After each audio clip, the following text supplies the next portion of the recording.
The Dolphins come out of the bye on Sunday to play the Colts, and we're exploring key matchups, who wins them, and a few game predictions along the way here today on Locked On Dolphins.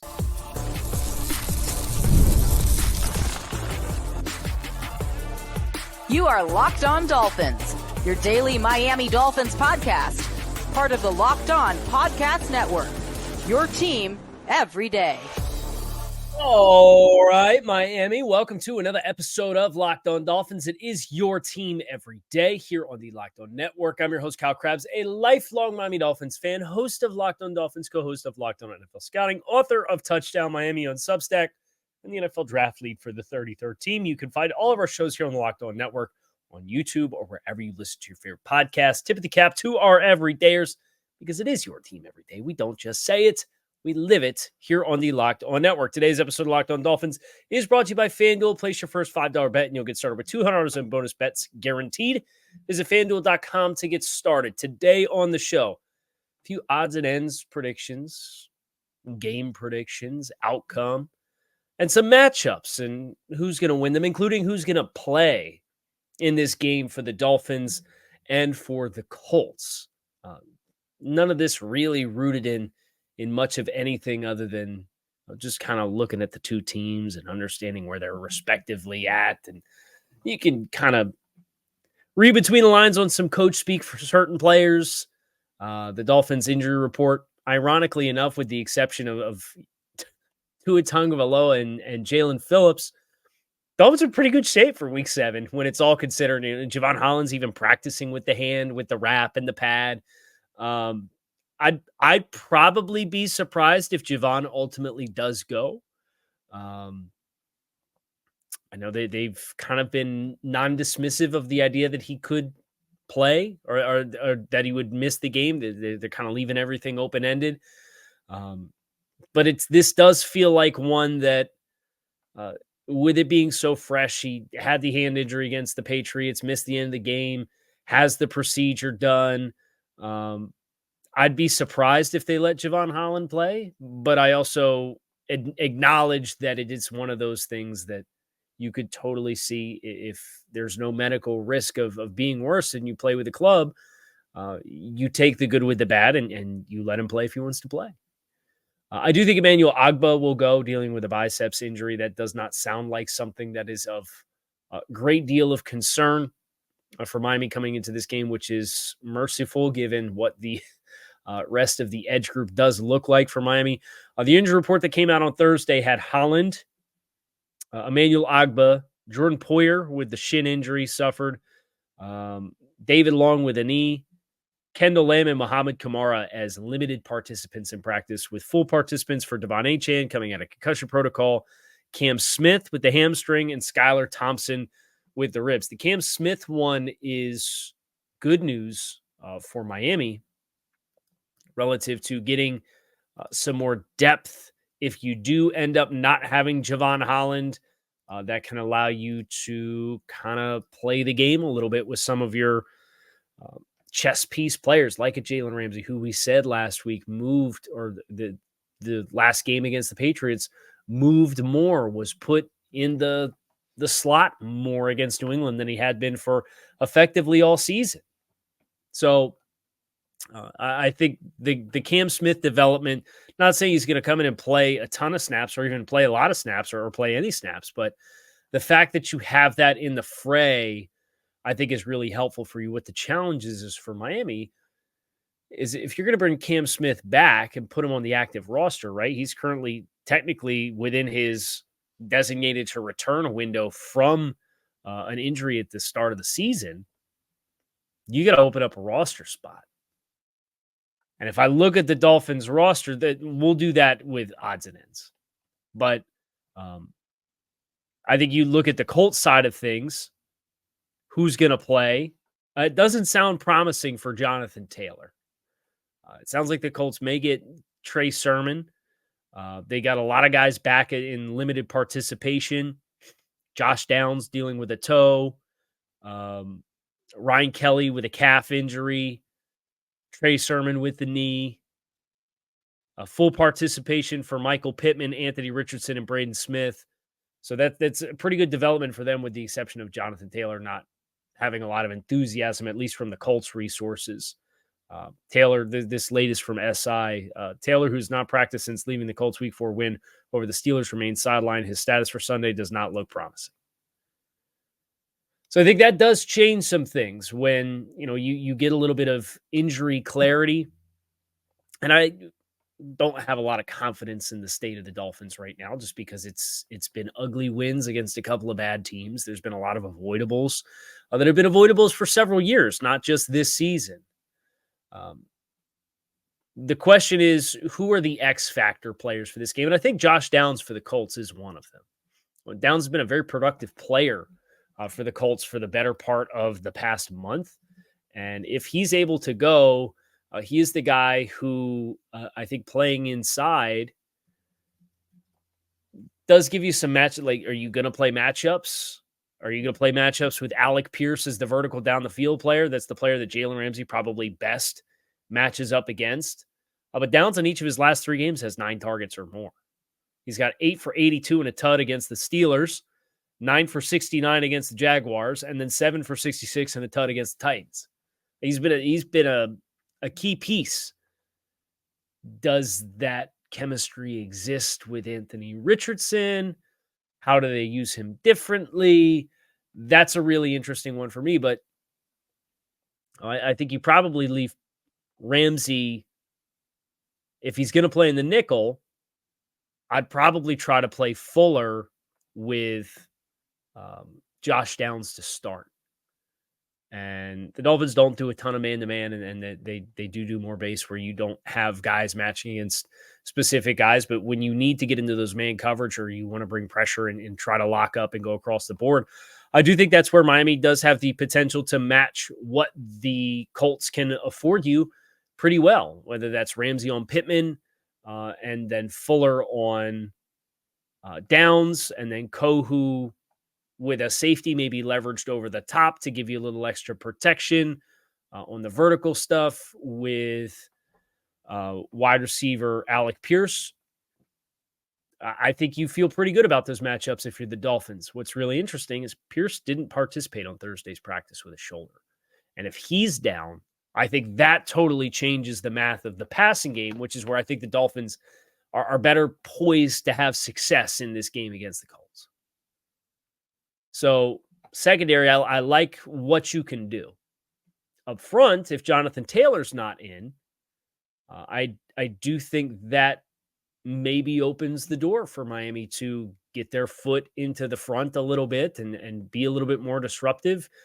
I'm a little worried about Miami and their ability to fit the edge. This is going to be a really big game for the safeties and corners to play, and that's why I think Jalen Ramsey playing in the nickel in this game makes a lot of sense. Very similar to what you saw against New England, where your threats on the outside, the Patriots have not as impressive of wide receivers as what the Colts do.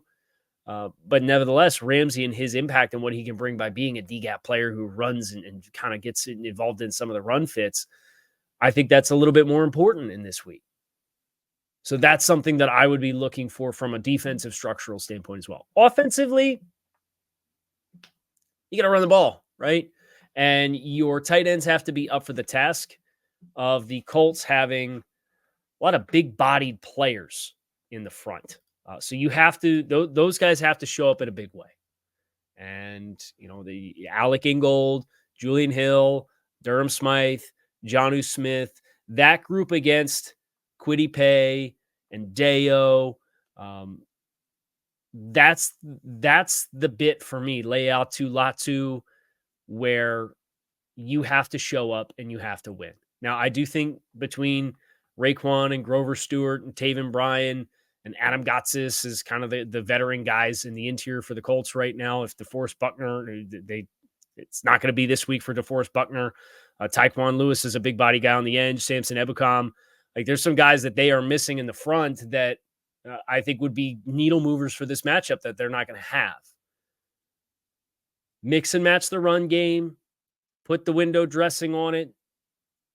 Get some scheme touches to your guys at wide receivers, ideally in the run game as well. Try to test them to the outside. They get a lot of inexperience at corner. Sam Womack, Rodney Thomas at safety, Jalen Jones. You got a lot of youth on the back end. So can you get on the edge in a variety of different ways and complement that by coming downhill at him? If the answer is yes, I think there's some things that you can do. Game predictions. We're going to get into an actual game prediction here today, next here on Locked On Dolphins. So make sure that you stick with us. For most of us that like collecting cards, the idea of spending $2,000 or more on a Mahomes rookie card just isn't in the cards. I love collecting, but that's some serious money to drop. Thanks to slab packs from arenaclub.com, it's now possible to score gem mints for a fraction of their retail price. Mahomes rookie card was hit from one of the previous weeks, and Arena Club slab pack drops. Arena Club is the only repack that provides retail value, a complete view of all possible cards, and a clear hit rate for each one. Arena Club slab packs are revolutionizing the repack game with transparency. After your pulls are revealed, they'll immediately be placed in your showroom for safekeeping, selling, trading, or auction. The Arena Club grading process is accurate, fast, and transparent, with a full grade rationale provided and an explanation of how your card was scored. Whether you're buying, selling, trading, or displaying, Arena Club is the card collecting platform you have to check out. Right now, you can get 10% off your first slab pack or card purchase by going to arenaclub.com/LockedOnNFL and use code LockedOnNFL. That's arenaclub.com/LockedOnNFL. Code LockedOnNFL for 10% off your first purchase. If you are looking to get into the action this weekend for yourself, Prize Picks, best place for real money sports action with over 10 million users and billions of dollars in award winnings. Prize Picks has made daily fantasy sports accessible to all. You pick more or less on at least two players for a shot to win up to 100 times your cash. Run your game all season long with Prize Picks. You can now win 100 times your money on Prize Picks with as little as 4 correct picks.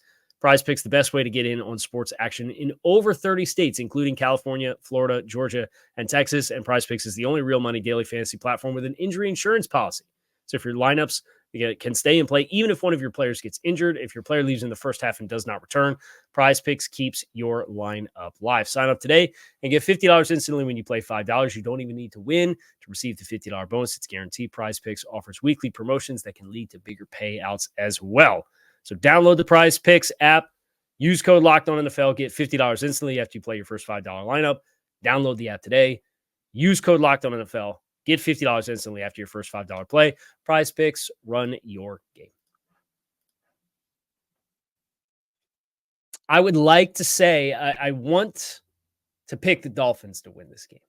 And there's some interesting numbers. Courtesy of NBC Sports, the Dolphins 6-2 in their last 8 games coming out of the bye. It's a pretty good track record. And you'd like to think, with the reputation of Mike McDaniel as being a coach that has good scheme and has extra time and has a mismatch with a banged up Colts front that struggled to stop the run, and you showed the ability to do it. Like, the pathway is right there. It's right there. Is your confidence high that the team is going to do it? No. Because the team laid an egg in a winnable game against the Titans. The team laid an egg against the Seahawks. The team showed some good fights against a bad Patriots team, but this Colts team is better than that. They're significantly better than the Patriots are right now. And you just eked out the win against the Pats. So the bye week creates the ultimate mystery. And I would say from a Dolphins perspective, of course, it works this way. You're dealing with quarterback injury. Most, with the exception of guys that had injuries carrying over from last year, you're in pretty good shape from an injury report perspective. So because of that, are you in pretty good shape because you had the bye and guys had a chance to rest? Or are you in good shape going into the bye? And I know Jevon Holland's dealing with a hand injury and all that kind of stuff. But what were you able to do on the bye week? I was listening to Coach, which is the Bill Belichick podcast with Underdog Fantasy. It's him, Matt Patricia, and they were talking about the 2 avenues of which you can use your bye week. And it was interesting. He said, if you feel like you have a healthy team, you use the bye week to work hard to get better at your fundamentals. If you're not a healthy team at the bye, you use the time to get healthy, right? So how was this time used for Miami? how much of the time of the bye week could you really invest into getting better at your fundamentals? How much of the time did you invest in getting guys the necessary rest so that you could get yourself aligned to have an injury report that you feel good about for week 7, where like you had 2 guys, Calais Campbell and Teron Armstead, with vet rest on Wednesday, and no other player on the active roster did not participate on Tuesday's practice. And that includes guys that are on IR that are coming back, like Cam Smith. The other side of this coin is you are getting close to the end of Tua's mandatory stint on IR. Does the team respond? Is Tua really close to coming back? If Tua comes back the following week and the team knows that's kind of the expectation and that's going to happen, does that impact the intensity of what you play? When you consider the week 3 game against Seattle, the team was as flat as they've looked in since Baltimore, or at least the offense was as flat as it looked Baltimore 2019. Just a lifeless performance. It was the first game without Tua. You're now on the doorstep potentially of getting him back. Does that, plus a chance to get back to 500 and kind of re-zero your season, does that give you the strain and the effort from everybody? Not just the really likable middle class of your roster and role players and young guys that have a lot to prove, from everybody. Because if that's the case, then I can see the Dolphins putting together the script that they need to win this football game. Do I trust it to happen? No. And when I did picks with Joe Marino on Locked On NFL Scouting, did I pick the Colts to win the game? I did. And that's the battered Dolphins fan in me. And I'm not kidding when I say the way that this season started versus the buy-in that I had and the vision and how they committed to the vision and understanding what their thought process was while knowing that not everything was going to work and seeing it just go up in smoke. It ruined me a little bit. And I'm not going to cover this team the same, at least not for a long time. It'll be a little bit more reserved. We're hoping to learn lessons as we go, right? I want to pick the Dolphins to win the game, but the entire body of work through 5 games has not given me the confidence to do that. So I will pick the Colts to win this game at home. Anthony Richardson coming back. I think there's some explosive play capabilities. And I know Joe Flacco with the Browns last year had a ton of explosive plays, and he was doing the inverse of that this time around by getting the ball out of his hands quickly. Like, I get all of that. But Richardson's the kind of quarterback that Miami has struggled with often in recent years. Show me that this is not like recent years. And this defense, to its credit, has had a lot of really admirable performances. When you consider the Dolphins from a complementary football standpoint, are not playing complementary football at all. And yet this Dolphins defense ranks very favorably in a number of defensive metrics. They're number 1 in the NFL in third down defense.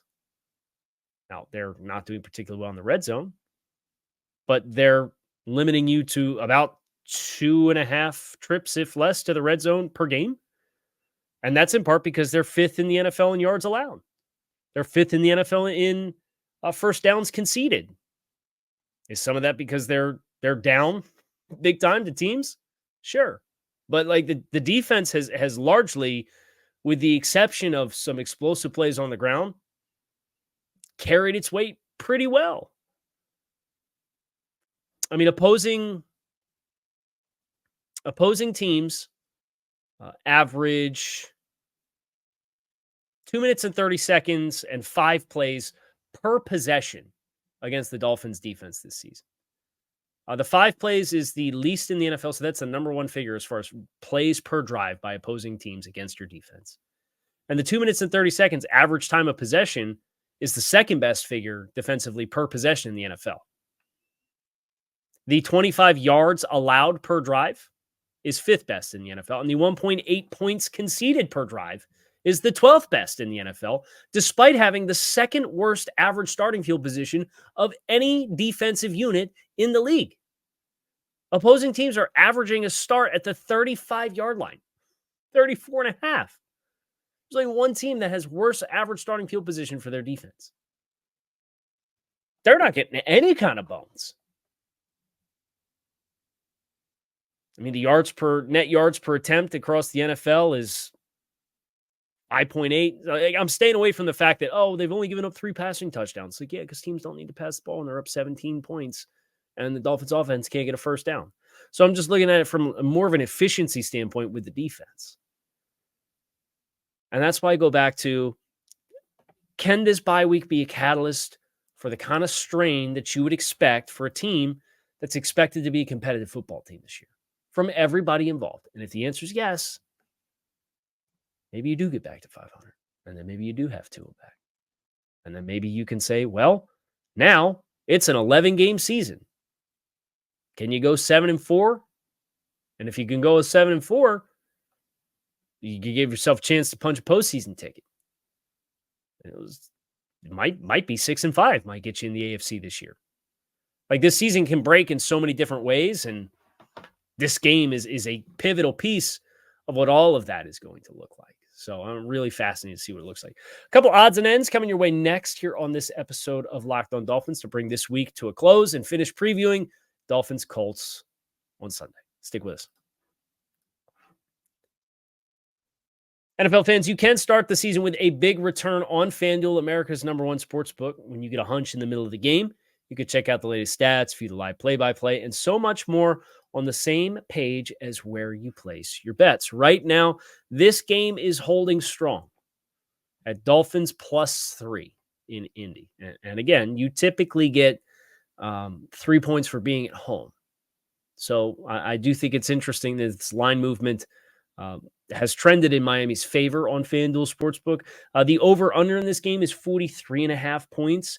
I kind of want to take the under. You expect both teams to have some ability to run the ball and to be committed to trying to run the ball. And I know, like, even if Jonathan Taylor doesn't play, that is at its DNA what the Colts are as a football team. It's like what it should be for the Dolphins. And they're going to have Tyler Huntley.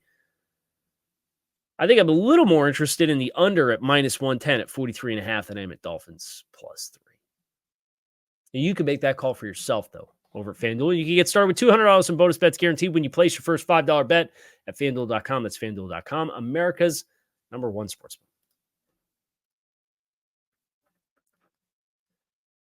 All right. We've kind of got into some of these will they play, won't they play type predictions. I'm leaning no towards Jevon Holland just because it is a long season, although maybe the urgency of this game and getting back to 500 and coming out of the bye and the opportunity to play with the club, like maybe it does yield Jevon Holland back. If you are, as the Dolphins, though, looking to open up a roster spot, where do you go? You only have 5 receivers on the active roster right now. You've got 9 offensive linemen on the active roster. Do you cut Andrew Meyer, who you held on to coming out of camp? You got 4 tight ends. Do you cut Tanner Connor? Cut him loose to open up a spot for Cam Smith. You got 4 running backs plus Alec Ingold. You're only carrying 2 quarterbacks. It's back to Huntley and Skylar Thompson. I'll be really interested to see what they end up doing when Tua is ready to come back. Do you keep Skylar? Do you keep 3? I know what I would do. I'd cut Skylar Thompson and move Huntley down to the 2. And then if you wanted to keep Skylar as the 3 over Tim Boyle, although I would probably keep Tim Boyle over Skylar Thompson at this point, but that's neither here nor there. You could do it that way. Like, defensively, you don't really have a lot of attractive options for guys to cut. Are you going to cut a DB to make room? You going to cut Ethan Bonner, one of your pet project players, to keep Storm Duck and put Cam Smith on? Are you going to cut Quentin Bell with Muhammad Kamara not really playing, and you're down to Agba, Chop Robinson, Tyus Robinson, Quentin Bell, and Kamara, who hasn't played? Are you going to cut an edge guy to open up a spot? It's like there's some tough calls to make.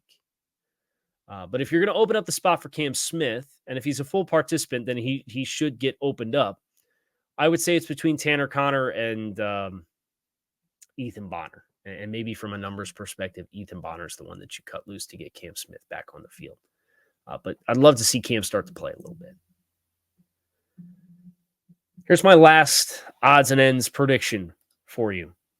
And you can read between the lines here. And I know it's been like this for at least a little bit, but we just got done talking about FanDuel, right? Dolphins Cardinals is not on the board. And I think the very obvious reason for that is they're waiting for some clarity as far as Tua is eligible to return off of injured reserve from his latest concussion suffered in week 2. My last odds and ends prediction is that this is the last game that you will see Tyler Huntley start in this stretch of time. I can't guarantee it'll be the last game he starts this season, but I do predict it will be the last game that Tyler Huntley starts in this stretch and chapter of this Dolphins era. It feels like there's a lot of kind of casual momentum building across the insider reports for Tua and his return to football. Obviously, there is a hurdle here from a independent neurologist and league doctor standpoint that has to clear that. But just kind of the matter-of-factness of which Ian Rappaport and Adam Schefter, and like when it comes up with those guys, that Tua's going to be back in play, and Mike McDaniel now this week openly acknowledging he expects that they're going to play, and he's been symptom-free for weeks. I think this is going to be a quick turnaround, and I do think that has the potential to be we don't like to give a lot of weight to the mental side of the game because it's immeasurable. You really can't tangibly measure it from the outside looking in. But I do think this team plays with a little bit more juice knowing what they're on the edge and the precipice of. So it'll be interesting to watch. That's going to do it for us here on Locked On Dolphins. It is your team every day. I appreciate you guys for checking out the show. You can find us on YouTube or wherever you listen to your favorite podcasts. Make it a great rest of your day. We're out of here. Go Fins.